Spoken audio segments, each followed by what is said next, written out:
ഇനി വരാതിരിക്കുന്ന സ്റ്റുഡൻസിനോട് പറയാനുള്ളത്, ഇപ്പൊ വേറെ എവിടെയെങ്കിലും നിന്ന് പഠിച്ച് പാസ്സാവാത്തവരായാലും ഇവിടെ വന്ന് ധൈര്യപൂർവ്വം വന്ന് കോഴ്സ് എടുക്കുക.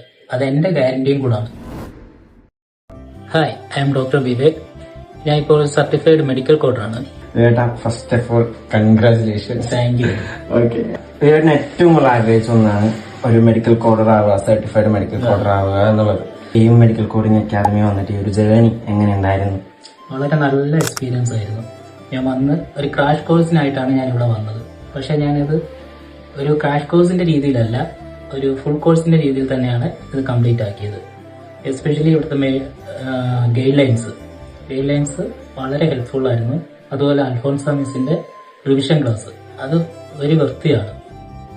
എങ്ങനെയാണ് നമ്മുടെ എയിം കോഡിംഗ് അക്കാദമി ഫൈൻഡ് ചെയ്ത്? ഞാൻ ഇൻസ്റ്റാഗ്രാമിൽ റീൽസ് പലപ്പോഴും കണ്ടിട്ടുണ്ട്, പല മെഡിക്കൽ കോഡിംഗ് അക്കാദമിയുടെയും കണ്ടിട്ടുണ്ട്.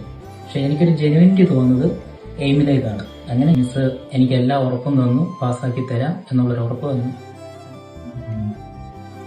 ഡോക്ടറെ, നമ്മുടെ എയിം കോഡിംഗ് അക്കാദമിയിലേക്ക് ഇനി വരാനിരിക്കുന്ന സ്റ്റുഡൻസിനോട് ഡോക്ടർക്ക് എന്താണ് പറയാനുള്ളത്? ഇനി വരാതിരിക്കുന്ന സ്റ്റുഡൻസിനോട് പറയാനുള്ളത്, ഇപ്പൊ വേറെ എവിടെയെങ്കിലും നിന്ന് പഠിച്ച് പാസ്സാവാത്തവരായാലും ഇവിടെ വന്ന് ധൈര്യപൂർവ്വം വന്ന് കോഴ്സ് എടുക്കുക. അത് എന്റെ ഗ്യാരണ്ടിയും കൂടാണ്.